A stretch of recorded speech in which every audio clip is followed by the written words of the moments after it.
Hey everybody, Dr. Dave Marquis here, and I wanted to share a message with you today about making proper healthcare choices for yourself.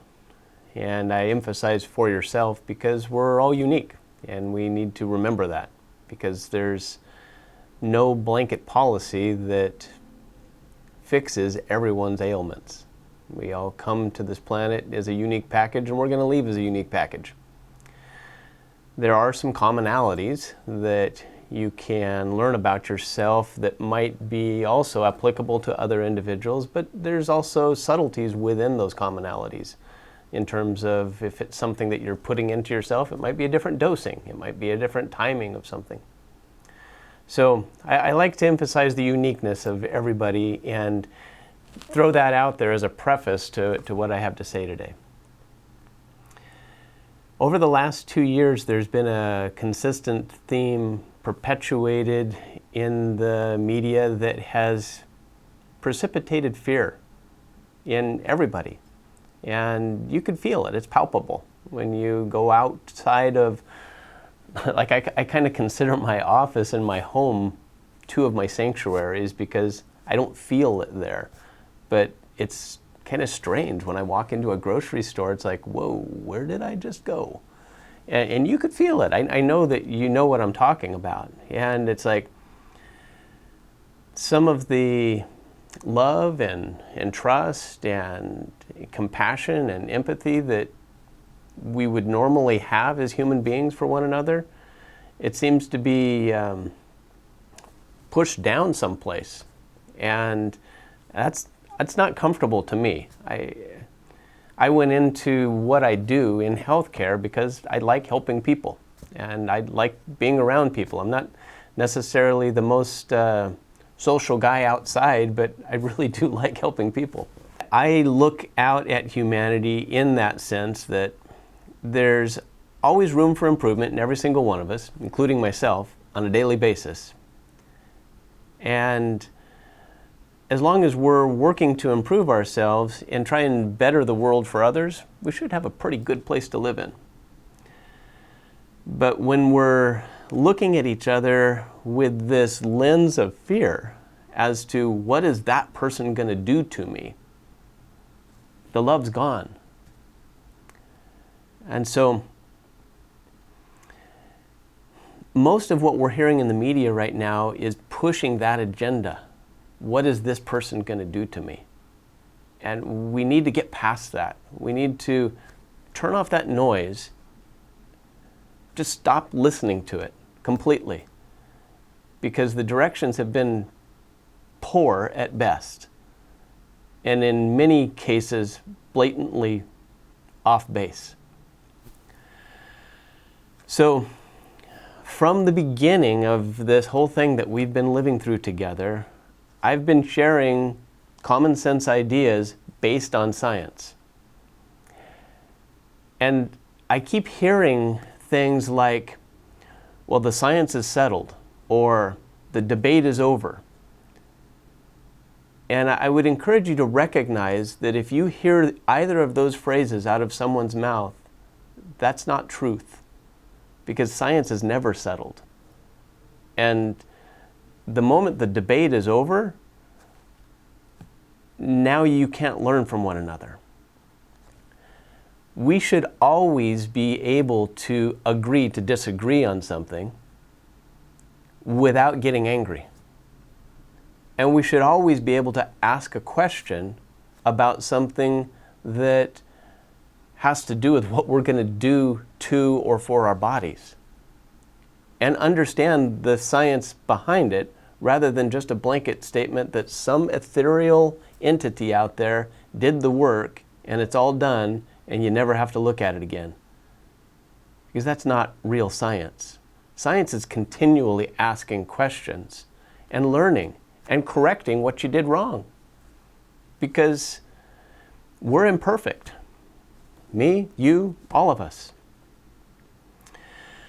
So the things that I do know in terms of helping my immune system are things that I've acquired over the last 30 years and things that I have looked at in research, and some of that research, granted, has changed over those 30 years. And so I kind of bob and weave with it. And I say, oh, well, this is something new that I didn't know yesterday. Let's try that out. Let's see how that works clinically. And as you start to see how it works clinically, you realize, oh, you know what? In this population, that seems to really work well. In these circumstances, that seems to work well. But there's no uniform policy for everything. That's why over here behind me, I kind of have an array of things that I look at as a toolbox for my immune system. Every single thing here I use. Not every day, but at given times under certain circumstances.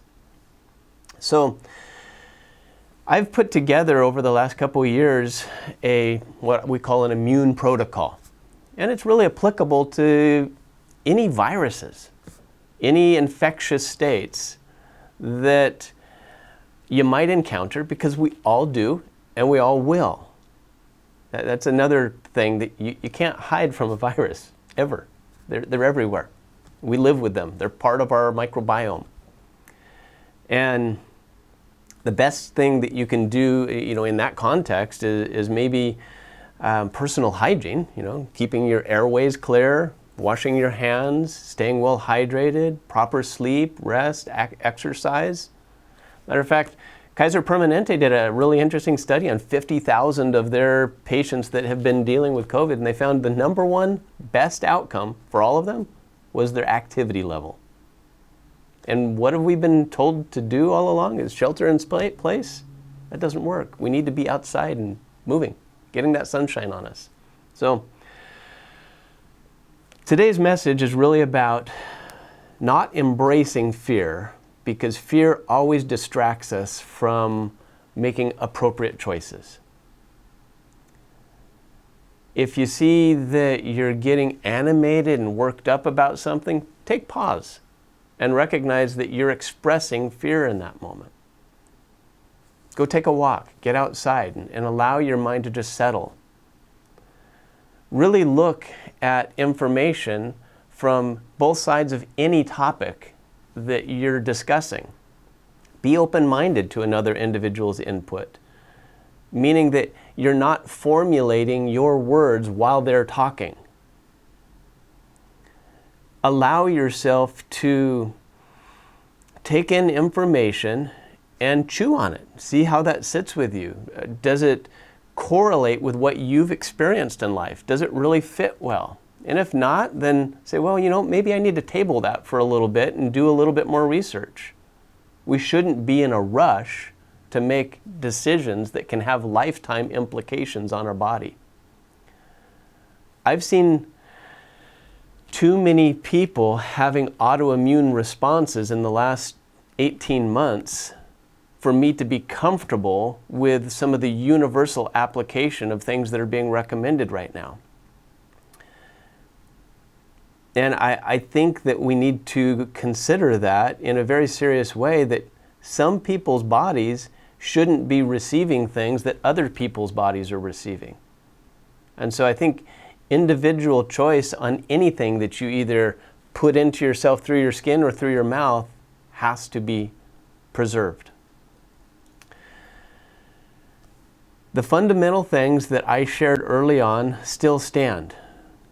You need to take care of your immune system on a daily basis.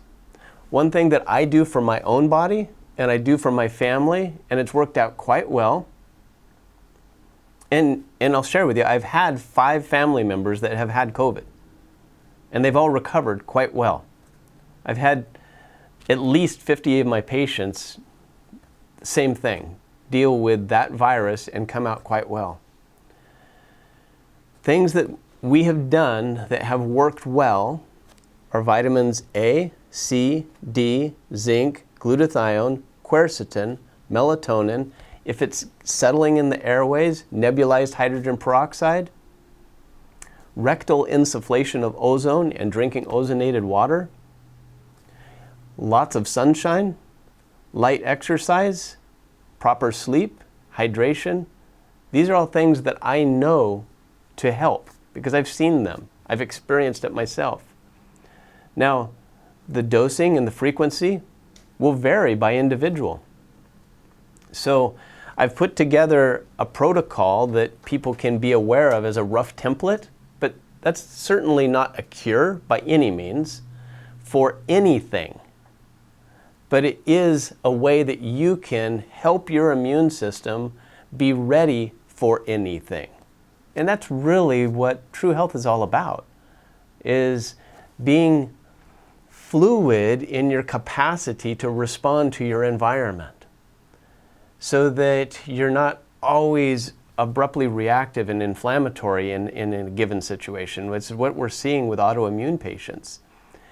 And I hurt inside for them when I see people make choices that they didn't have all the information on, and now they are put into a situation where they may be living with an inflammatory state for the rest of their life. We don't know. None of us know. So take the time, be introspective about personal healthcare choices. Don't make choices in haste. Get as much information as you can from all sides. Understand that nutrition works.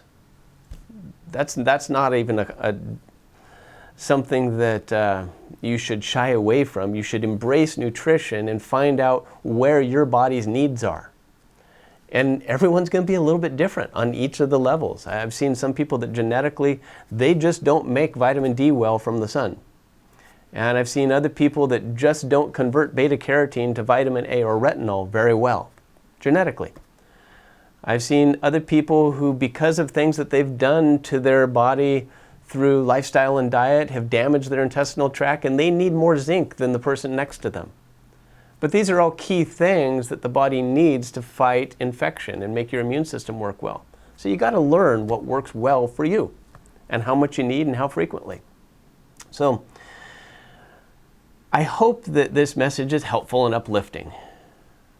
I love doing what I do and helping people, and I think that by nature, we're good people. I mean, people should just be kind to each other. And so I hope today you smile at somebody. Let them see your face and give them a smile, and smile at yourself. Look in the mirror and be comfortable with who you are. And ask yourself, are there things that I could be doing to help myself become more physically fit and less predisposed to disease? Make sure that you're not harboring extra pounds. Make sure you're not Scooby snacking at night and throwing in a whole bunch of carbohydrates that throw your insulin and glucose off. Make sure you stay hydrated with actual water and minerals. Do those things that are really low-hanging fruit that help us stay healthy. And have a great day. I hope this message has been helpful.